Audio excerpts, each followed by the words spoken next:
श्री कृष्ण गोविंद हरे मुरारे, हे नाथ नारायण वासुदेवा। जीवे पिबस्वामृतमेतदेव, गोविंद दामोदर माधवेति। गोविंद दामोदर माधवेति।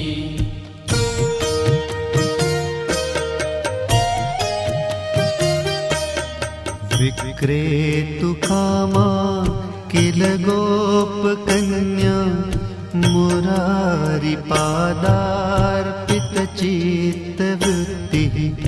दध्यादिकं मोहवशाद् वोचत्, गोविन्द दामो